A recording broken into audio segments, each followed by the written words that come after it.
Fala, galerinha! Tô de volta para mais aula de história. Hoje a gente vai tratar de um tema muito importante, a independência das 13 colônias, ou a independência americana, ou a Revolução Americana, ou a independência dos Estados Unidos. Para falar da independência dos Estados Unidos, você deve estar pensando, você nunca falou de nada dos Estados Unidos pra gente. Então, a gente vai falar um pouco sobre o contexto de formação das 13 colônias, como elas foram povoadas e, a partir disso, como se desenvolve o processo de independência. A América inglesa, ou seja, as 13 colônias, elas não obtiveram uma colonização tão extensiva, com uma participação tão ativa do Estado, quando você compara, por exemplo, com a América Espanhola, quando você compara, por exemplo, com a América Portuguesa e até um pouco com a América Francesa. A América inglesa, ela foi conhecida, e ainda é conhecida por algumas vertentes, como a América dos Refugiados. Por quê? Lembra lá do que a Ana falou para vocês sobre reformas protestantes, sobre revoluções inglesas? Os puritanos ingleses, eles eram perseguidos, muito perseguidos, pelos anglicanos, pelos católicos. Os puritanos, eles eram mal vistos. Então, por esse fato, muitos puritanos fogem da Inglaterra, metem o pé, porque a situação lá estava ruim para eles, e vêm para a América. Por quê? Porque aqui na América eles olham e falam assim, lá é a nossa oportunidade de ter uma vida em paz. É a nossa oportunidade de ter uma vida longe dessa perseguição. Não vem só puritanos, óbvio, mas muitos dos que começam a povoar a América vêm a partir desses conflitos. Não vale a pena falar da constituição de cada uma das 13 colônias, porque é isso que elas são, 13 colônias diferentes, com administrações coloniais distintas, que só vão se unir a partir do momento da revolução, da contestação do autoritarismo da coroa lá na independência, que eu vou falar um pouco mais na frente na aula. Mas tem duas que eu acho importante falar. Primeiro, a primeira delas, que foi a colônia da Virgínia, que é formada a partir da Baía de Chesapeake, que é uma baía que tem nos Estados Unidos entre os estados da Virgínia e de Maryland. A Virgínia recebe esse nome em homenagem a Elizabeth I, conhecida rainha virgem. Segundo, eu acho importante falar dos peregrinos do Mayflower. Por quê? Eles são grupos de puritanos que saem por volta ali do meio de setembro de 1620 lá da Inglaterra e vêm em direção à América num navio chamado Mayflower. Por isso, peregrinos do Mayflower. Por que eu estou falando dos peregrinos do Mayflower? Porque esses caras eles vão enfrentar uma viagem muito conturbada, cerca de 80 a 90 dias no mar, e eles chegam ali no norte dos Estados Unidos, no Cabo Cod, região que hoje é conhecida como Cabo Cod, e ficam hospedados ali, que é a primeira terra à vista que eles encontram, e ficam hospedados, parados, atracados ali, até o fim do inverno. Essa viagem, além da viagem que já era muito difícil ter sido condições insalubres, aquilo que a gente já falou várias vezes quando a gente fala de viagens de navio nessa época. Essa viagem ela foi devastadora por causa do inverno. Eles ficam parados, atracados ali até o fim do inverno, e quando eles conseguem sair dali e chegam na região que hoje é Plymouth, que é uma região na costa ali do estado de Massachusetts, só tem 53 pessoas vivas no navio. Lá da Inglaterra partiram 127, ou seja, mais de metade da tripulação morreu. Quando eles chegam aqui, eles se estabelecem na região de Plymouth, e no ano seguinte, 1621, na mesma época do ano, eles olham para trás e veem, no inverno do ano passado, olha como estávamos. A gente estava vivendo sob aquelas condições no navio, muita gente morrendo, e agora a gente conseguiu prosperar. A gente tem uma colheita, a gente tem um plantio, a gente consegue viver, a gente consegue sobreviver aqui. Então, a partir disso, eles dão as mãos, os colonos, e fazem um dia de ação de graças, ou seja, um dia para agradecer pelo que eles tinham conseguido angariar ao longo desses anos. Por que eu estou falando disso? Porque hoje em dia, o feriado de ação de graças, o dia de ação de graças nos Estados Unidos, talvez o primeiro, mas eu acho que o segundo feriado mais importante, dia mais importante do ano, só perdendo para o 4 de julho, que é o dia da independência. E virou uma tradição que acontece até hoje. Se você pegar relatos de brasileiros, por exemplo, que moram nos Estados Unidos, muitos deles vão falar disso, que as pessoas elas vão se reunir nas casas de sua família, etc. Nos Estados Unidos a gente tem aquele negócio que muitas vezes as pessoas saem das casas de sua família, vão para outro estado fazer universidade, e aí acabam criando vida nesses estados. Então, as pessoas voltam para casa nesse dia para se reunir com a família e para agradecer pelo ano que estão tendo, etc. E esse sentimento de reunião é mais forte aqui no Dia de Ação de Graças do que propriamente no Natal ou no Ano Novo. Falando disso, vocês têm que lembrar que eu falei para vocês, tanto na aula de Revolução Industrial quanto na aula que eu resolvi questões sobre Revolução Industrial, que o comércio com as colônias foi importante para a Inglaterra angariar fundos e fazer a Revolução Industrial. Como é que funcionava o comércio com essas colônias? Eu já disse para vocês que essas colônias se formam a partir da vinda de refugiados e, portanto, elas têm administrações muito descentralizadas entre si, são 13 colônias diferentes, e eles também não sofrem uma ingerência muito grande na metrópole. A Inglaterra, eu já disse para vocês que a Inglaterra, o mercantilismo inglês, né, ele era muito forte através do comércio de manufaturas, principalmente tecidos, e do frete. E como é que funcionava a economia das 13 colônias? Eles vendiam para a Inglaterra açúcar, ou açúcar já refinado, ou melaço, a maioria das vezes melaço, tabaco e lã, algodão. Os ingleses pegavam essas mercadorias, levavam para a Inglaterra, às vezes tinham que manufaturar, no caso a lã, no caso o algodão, ou o próprio melaço, que virava açúcar refinado, pegavam esses gêneros já manufaturados e faziam comércio na costa da África com esses itens, compravam escravos, levavam esses escravos para a América e lá vendiam esses escravos. Esse comércio foi conhecido como comércio triangular, exatamente por causa desse ciclo, né, que eles faziam. Ou seja, eles não tinham uma ingerência muito grande, não ficavam cobrando muitos impostos dos colonos. Eles não tinham uma ingerência, uma presença do Estado inglês aqui nas colônias da América. E aí, quando você chega no século XVIII, cara, o século XVIII é um século bastante conturbado na história da Inglaterra, para bom e para mal. Porque assim, eles se envolvem em diversas guerras, dá para contar 6 conflitos nos quais eles se envolvem. Alguns são conflitos mais localizados. O maior deles é a Guerra dos 7 Anos, que é contra a França, principalmente. E para além disso, eles estão fazendo o processo que eu falei para vocês de Revolução Industrial. A Revolução Industrial faz o quê? Aumenta a produtividade da indústria. Se aumenta a produtividade, você precisa de quê? De mais matéria-prima. Você precisa de mais algodão, de mais tecido, de mais lã, vindo das colônias para a produção de tecidos. Sendo assim, a coroa ela passa a querer implantar uma ingerência maior na administração das colônias. E isso vai se fazer com exércitos e impostos. Por que exércitos? Porque na Guerra dos 7 Anos, a França perde, e perde muitas posses na América para a Inglaterra. A Inglaterra, então, de posse dessas terras, fica com medo dos franceses organizarem uma represália e atacarem as colônias. Sendo assim, a Inglaterra manda exércitos britânicos para as colônias para protegê-las. Só que as próprias colônias teriam que pagar esse exército. Sendo assim, o custo para cada uma das colônias aumenta muito. E para além disso, o rei da Inglaterra ele proíbe que as regiões conquistadas pelos franceses sejam ocupadas por colonos. Por quê? Porque ele quer evitar conflitos com indígenas, povos indígenas dessa região.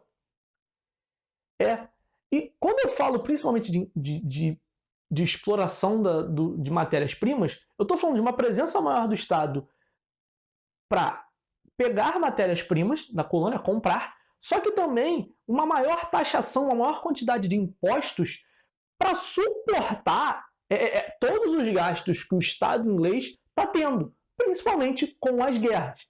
E aí, cara, eu trouxe aqui alguns impostos para falar para vocês. Vou usar aqui meu assistente, porque são muitos impostos, mas eu vou falar. Vou falar esses impostos. O primeiro dos impostos é a Lei do Açúcar, de 1764. O que era isso? Era um imposto sobre o melaço que os americanos importavam das Antilhas para produzir açúcar.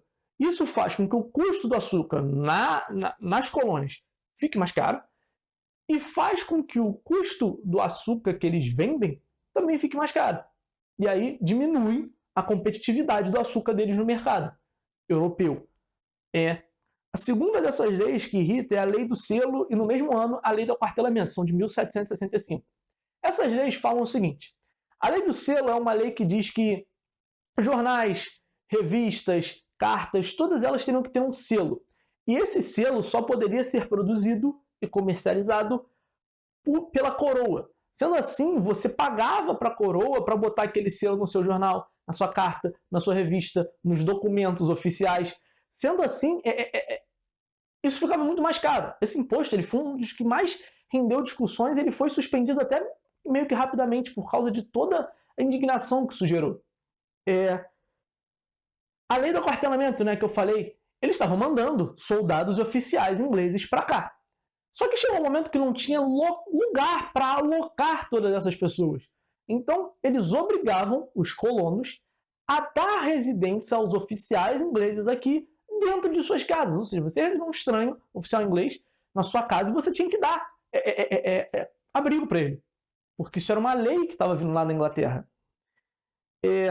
Você tem agora umas leis mais gerais, que são as leis Townshend, que são um aumento de imposto sobre vários gêneros, vários produtos, mais imposto sobre açúcar, chá, ferro, chumbo, muita coisa passa a ser taxada. Isso faz com que em 1770 comerciantes de Boston se revoltem, comerciantes, colonos de Boston se revoltem, e lá ocorre um massacre de Boston, ou seja, as tropas inglesas fazem um massacre desses comerciantes.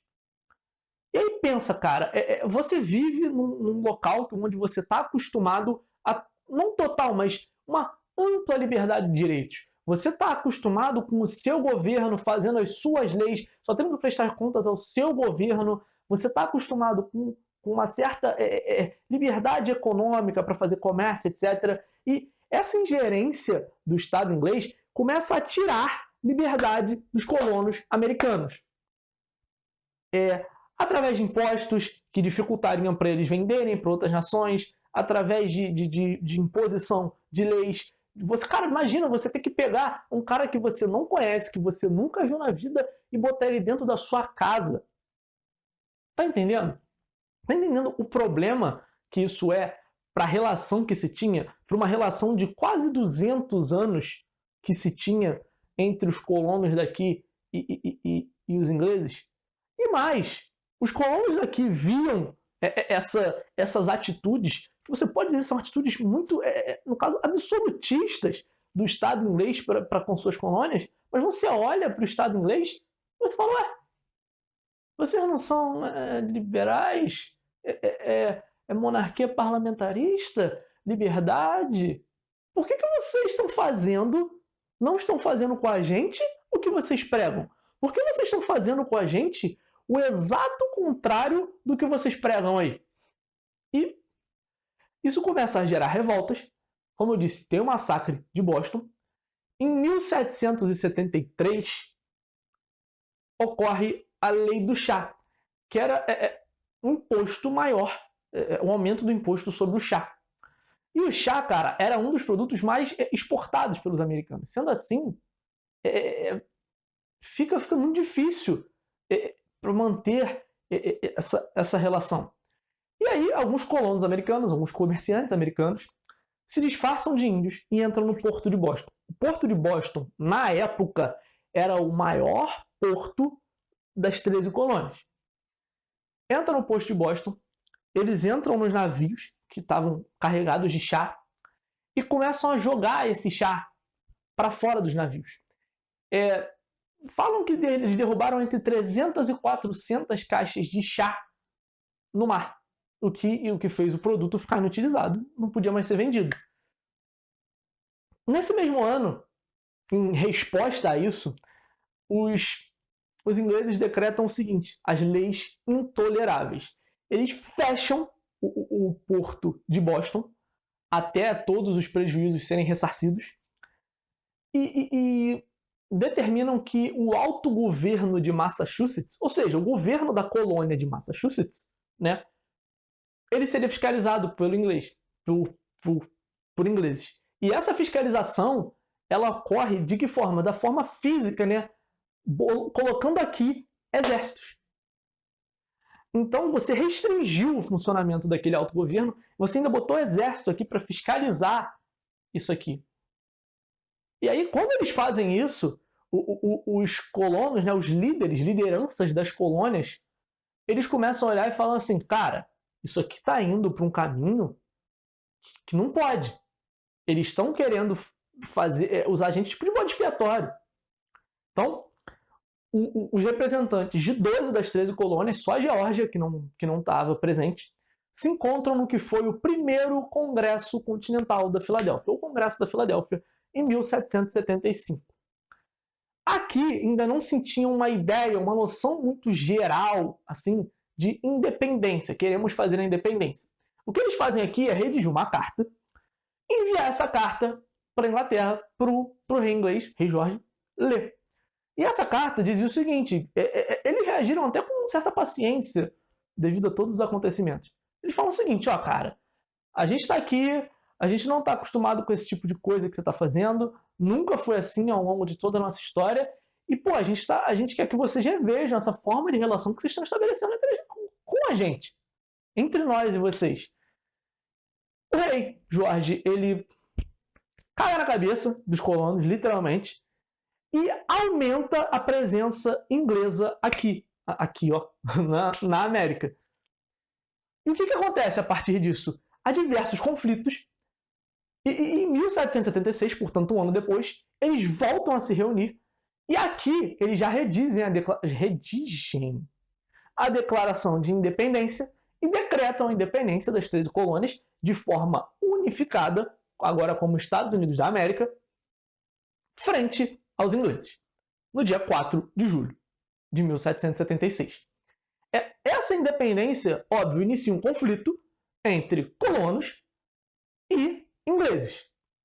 O conflito ele se estende até 1781, portanto 5 anos, e é terminado na Batalha de Yorktown.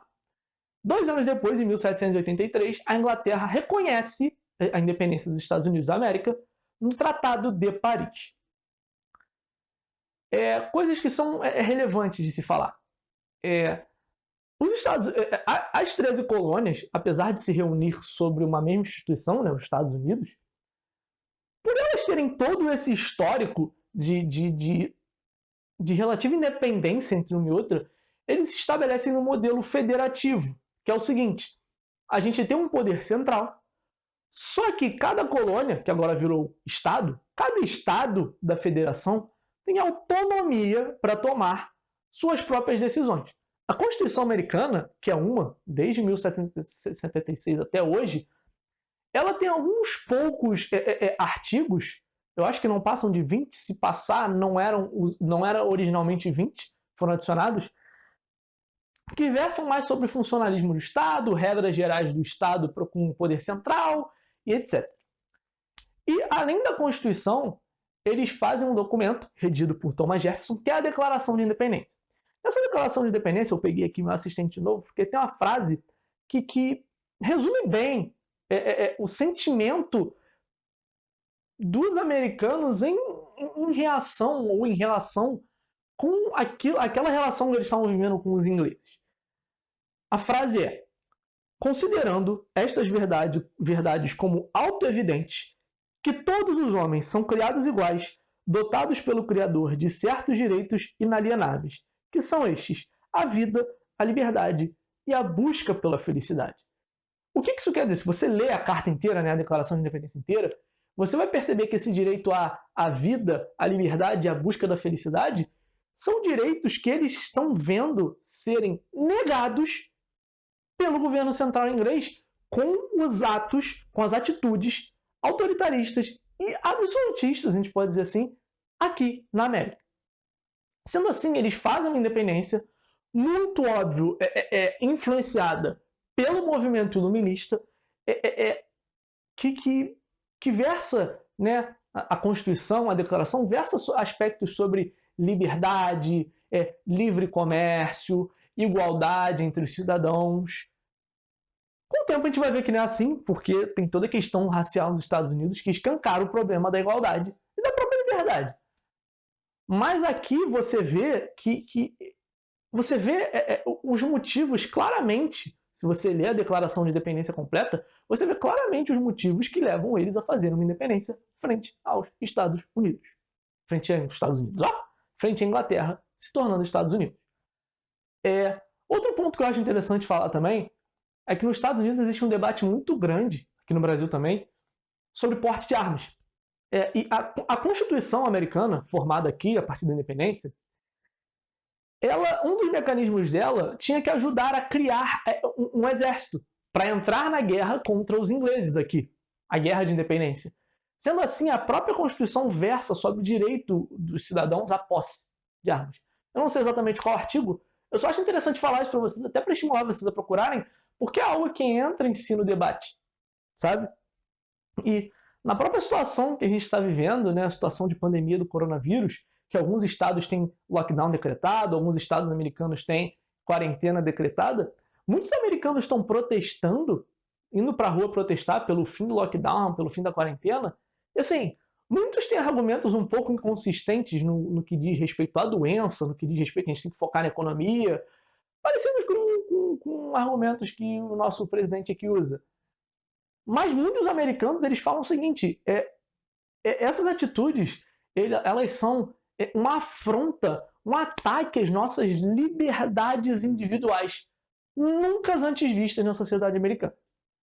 Vão ter outras aulas dos Estados Unidos, vai ter aula dos Estados Unidos no século XIX, vai ter aula dos Estados Unidos no século XX, e aí a gente vai ver um pouquinho que, assim, muitas vezes as liberdades de certos cidadãos e certos grupos foram ser atacadas. Estou falando principalmente dos negros. Mas enfim, era isso que eu queria falar nessa aula. Sempre gosto de recapitular no fim da aula. Vejam principalmente como elas se formaram, como elas se governavam de forma independente entre si, o que a Inglaterra passa a fazer a partir ali da metade do século XVIII, interferência maior na colônia através de impostos, presença física de exércitos, e como isso vai desembocar, como essas divergências vão desembocar no processo de independência. Valeu, galera! Um abraço, espero que vocês tenham gostado. Tá aí no podcast, tá aí no YouTube, vai lá no nosso Instagram, segue a gente, se tiver dúvida pode perguntar, chama no direct, comenta, enfim, um abraço, sempre um prazer estar aqui com vocês, galera. Beijo!